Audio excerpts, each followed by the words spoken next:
This is the Media Police Post, broadcasting from the Fort Hall School of Government. In this show, we police the state of truth in the Republic. And because truth is communicated to us by journalists and analysts, we have made it our civic duty to put it to the test. We advance from two confirmed truths about the media. One, and according to Roger Stone, the media is either lazy or evil. And for the most part, it is both evil and lazy. That is why the truth, their truth, must be put to a test. And two, the journalism is verified gossip. In fact, what is presented to us as news analysis is gossip that has been verified by journalists. This gossip has to be ground-truthed. We will assess the state of truth in what they submit to the Republic, and we will pass verdict on what is true and what is not. For the record, we are not journalists and we are thinkers. We are not lazy or evil, and we do not verify gossip. What we give you is the truth that sets you free. On today's show, we will discuss ideas that reflect unformed and uninformed opinions and ideas that made you stupid. These are narratives that fell into the cognitive trap of we see things as we are, not as they are. Narratives based on conjecture history and those that smack of envelope journalism. Yes. Welcome AX and GK. Thank you. Thank you. So, from the initial high of the hustler nation, Ruto has now found himself in the unenviable position of a campaign that has plateaued. First, it has been exhausted by starting his campaign years before anyone else. Yep. Then by picking the wrong running mate in Gachagua, and faced with countering the recent Mafia effect. If politics is about speed, then Ruto has been hit with a speed bump. And because Ruto has been practicing the politics of populism, he has encountered another problem. The people are never satiated, never satisfied, they always want more. So Ruto has to keep raising the stakes and upping the ante. Cue our most recent happening, a leak claiming that DP nearly slapped his boss, the president. But this is no ordinary leak. The identity of the whistleblower is publicly known. It is also a very clear, audible leak, almost as if the intention were for it to be disseminated to media houses and WhatsApp. DP did this to revive his slow puncturing campaign. After a manifesto launch that was more dud than pomp, hijacked by Wajackoyah's Real Hustler manifesto, and while I agree that information is key, not all information is useful. This leak was not useful, and it has actually backfired on the DP. Now, in order to beat Raila, he wants to lure Uhuru back as the object of aggression for the 2022 election. But Ruto's negative rhetoric is bad for country, and Uhuru should not respond. The audio showed me who would be willing to stand down to save country and who would fight to the extreme end. To the public, don't fall for the narrative that Uhuru was weak and Ruto was strong. Now here's a quick story. One day, a donkey told a tiger, "The grass is blue." The tiger replied, "No, the grass is green." The discussion became heated and they decided to submit the issue to arbitration. So they approached the lion, the king. The donkey started screaming, "Isn't it true that the grass is blue?" The lion replied, "If you believe it is true, then the grass is blue." The donkey continued, "The tiger disagrees with me. Please punish him." The Lion King then declared the tiger will be punished with 3 days of silence. The donkey jumped with joy and went on his way, content and repeating, "The grass is blue, the grass is blue." The tiger asked the lion, "Your Majesty, why have you punished me? After all, the grass is green." The lion replied, "The punishment is because it is degrading for a brave, intelligent creature like you to waste time arguing with an ass. And you came and bothered me with that question just to validate something that you already knew was true." Now here's the lesson. The biggest waste of time is responding to someone who doesn't care about truth or reality, but only the victory of his beliefs and his illusions. When ignorance screams, intelligence moves on. The president has already moved on. Indeed. All right, so today I am back with yet another Irungu Kangata article from the Daily Nation. It's like he has a crush on me.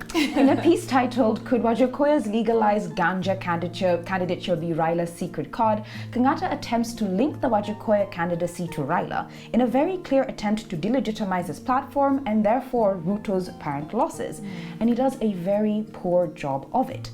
To reduce his argument to the essentials, Kangata argues that Wajackoyah is a state project because he supported Raila one time and ate into Ruto's base, the Hustler Nation. That is it. that is all. So today, allow me to debunk Kangata's article and speak very broadly of its implications. First, this article is a classic case of seeing things as you are and not as they are or might be.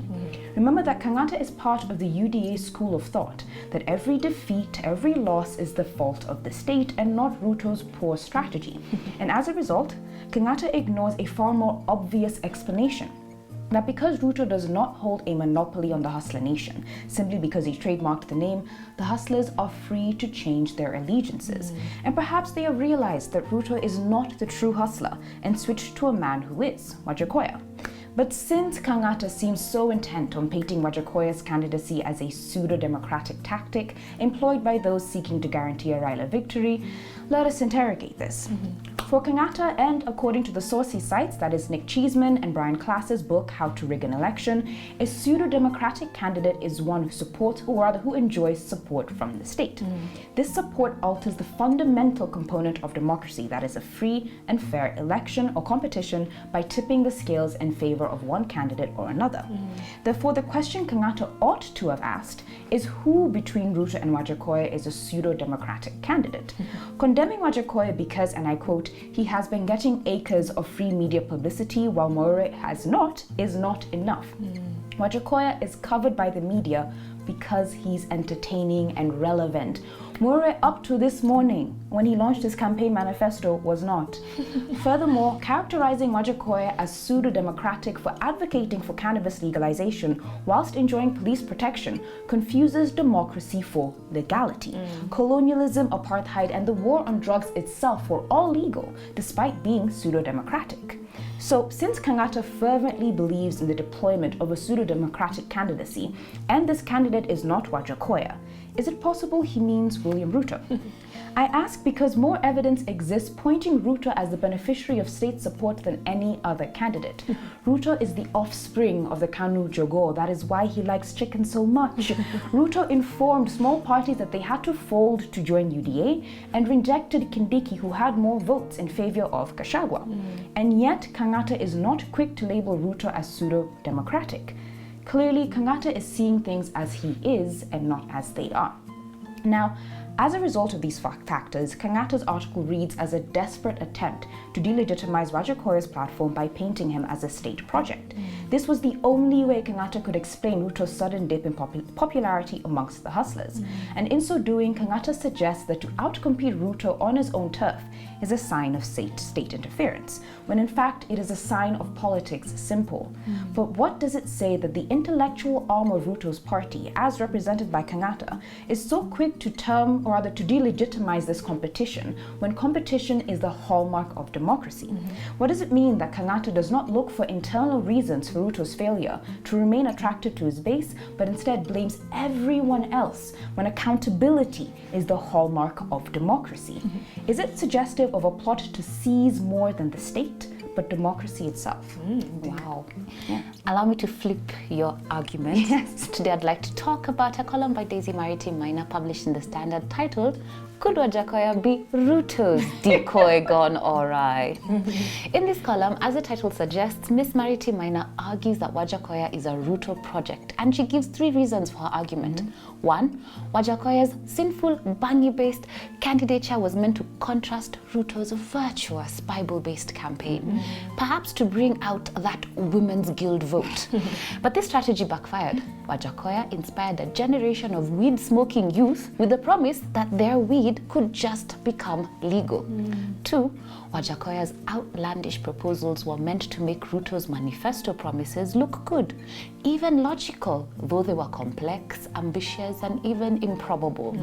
What Ruto did not count on was the stickiness of Wajackoyah's message. According to Malcolm Gladwell, for a message to be sticky, that message must be memorable enough to inspire action or change. And the Wajackoyah message is both memorable and sticky. 3, Wajackoyah's campaign behavior demonstrates defiance. According to Ms. Mariti Maina, in the beginning, Wajackoyah was an equal opportunity aggressor of Raila and Ruto. But his recent jabs as Ruto appear targeted and suggest a fallout. So could the decision to launch his 10-point freedom manifesto on the same day as Ruto, split screen and all, be one more example of Wajackoyah's get at attempt to get back at Ruto? Possibly. But I agree with Miss Marity Maina when she says that Wajackoyah is the most verbally colorful and jaw-dropping candidate since Mwalimu Dida. And I'll make a prediction. Now that Wajackoyah and his 10 steps to freedom have been exposed to the public on primetime television, all we will see and hear is bangi, snakes, dog meat, and hyenas. And this is science. It is called the frequency illusion. The term was coined by Stanford linguist Arnold Zwicky. The frequency illusion is a perception that something you've been thinking about or have recently learnt about all of a sudden seems much more frequent in your environment than it was before. Now that we know about Wajackoyah and his absurd propositions, we will see them and hear them. We will have a perception that he and his followers have increased in frequency, and I hope that this works to bring out that anti-Bangi vote. And when they come out, they will vote for Martha. Twin-win. Thank you for joining us on the Media Police Post. Columnists, we've put you on notice. See you next Monday. Bye.